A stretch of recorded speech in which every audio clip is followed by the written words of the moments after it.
Before getting into today's cigar review, allow me to introduce you to Casa de Sueños, one of the smallest boutique premium cigar brands we've ever stocked at Claro.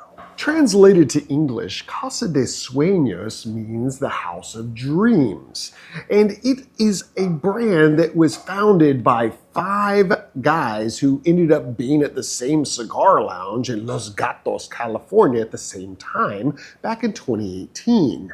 This group of 5 consisted of a former Marine, a retired police officer, an agriculture specialist, a cat from the Bronx who was an entrepreneur, and the gentleman who owned said cigar lounge where everyone just so happened to bump into one another. After chatting for a while, it became evident that all 5 of these gentlemen wanted the same thing, to have their own premium cigar line that was tailored around what they like to smoke and what they like to share with their friends and family members. While it took some time to get business off the ground, they did eventually find a production facility down the Dominican Republic that also grew its own tobacco and was willing to provide what these gentlemen required. The name of the factory is De Los Reyes, and they are not known for producing a bunch of boutique cigars for a bunch of people. It's actually pretty much unheard of for them, and they're very old school. But they liked this group of 5 so much that they agreed to move forward with the project, and the results speak for themselves. Casa de Sueños doesn't delve too deep into the marketing side or spend too much money on advertising stunts. They prefer to let their tobacco sell itself, which it does, and it sells well, which is why we've started stocking 4 core cigars from this brand, starting off with something a little on the lighter side. First up is the Angelito, the cigar that was supposed to be their first production run, but took quite a while to get right, actually. Definitely a little bit on the nuttier and caramelized sugar end of the spectrum when it comes to Claro style wrapped cigars, and it's one that you will want to pick up and smell because it's very aromatic.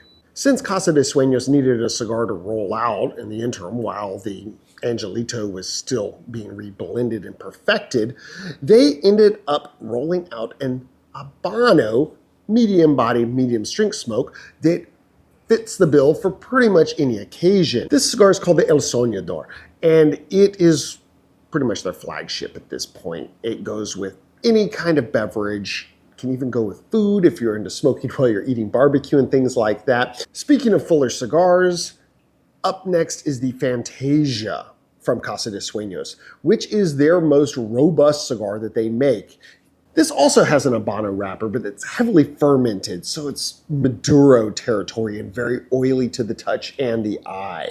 This cigar is a rock star when it comes to dark chocolate and espresso, black pepper, all those things that you typically find in a fuller smoke. And this cigar sells really well for them and is one that you're going to want to gravitate toward, especially after a full meal.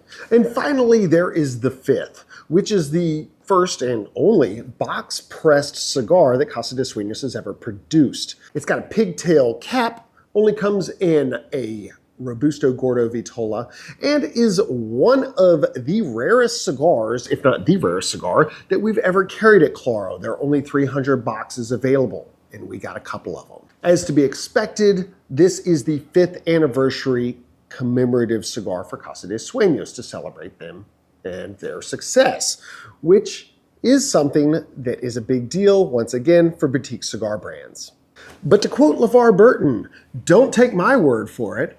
Go and check out what old Don Araki had to say about these blends, because he was the cool cat that I bumped into first, and he's the agriculture specialist at Casa de Sueños.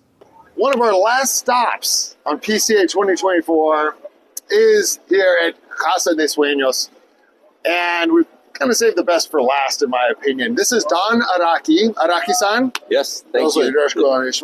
Nice to see you again, my friend. And I'm looking forward to hearing a little bit about your company and the cigars that you guys have been manufacturing for going on 5 years now. And letting y'all know as well what's going on behind the scenes. Ed. Casa de Sueños? So Casa de Sueños means House of Dreams. Okay. And we were, four guys that were just hanging out in the shop. Okay. And one of the guys got a lead on rolling a stick. And so he kind of prompted us and everything. And so we ended up getting invited serendipitously to De Los Reyes to blend. They're the oldest tobacco grower in the Dominican. As we were being invited, Nerka, who's the CEO, was kind of saying, we never do this. And it's very difficult. And, we really shouldn't be doing this, but because of our relationship, we want to extend this invitation. And this was a little over 5 years. 7 years. 7 years ago.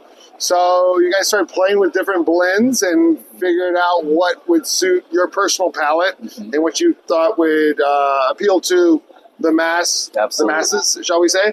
And what was your first cigar that you rolled out? So the first cigar we rolled was El Soñador. But the interesting thing is we actually tried to roll this one first, the Analito. It's very difficult to roll a mild cigar. Okay, but we ended up rolling this one. This is an Ecuadorian Habano wrapper with a San Vicente binder. It's a double ligero, but we were able to go ahead and blend it to be very, very mellow on that side. But we also were able to get all the flavor that comes in a ligero. The second cigar that we rolled is called the Fantasia, and it's a Ecuadorian Habano wrapper with a San Vicente binder, but it's predominantly Nicaraguan. There's still 6 sleeves in here, and some of the special things about our stick is that they're triple capped, and they're also all individually draw tested. Every single cigar will have very, very consistent draw. Another thing that's nice about our repertoire is that, and it's thanks to the De Los Reyes family, is that they're extremely classic, old school tooling and process. They're very, very proud of their lineage, and they really stick to this tradition. They won't break it. All the tobaccos are aged from 2 to 5 years, even before they're rolled. And then after we roll it, we try to age it as long as possible. They want us to do somewhere around 8 months. I like to try to get it to 7-8 months because it just continues to get better. But what is this? So this was to celebrate our 5th year. We decided to do a little special box. Also, one of the members really wanted a pigtail, and we resisted for 5 years. And then we also always wanted to do a box press, but box press is a little more expensive. But so we wanted to do that for our anniversary. This is also an Ecuadorian Habano, San Vicente binder, and it's also the same double ligero. Well, Don Araki, thank you so much for giving us a little bit of insight into your brand and some backstory. Great little boutique brand. Looking forward to reviewing your cigars as well. So thanks for taking the time. Give me a fist bump, my man. Thank you. Cheers. Appreciate it. Thanks for the love.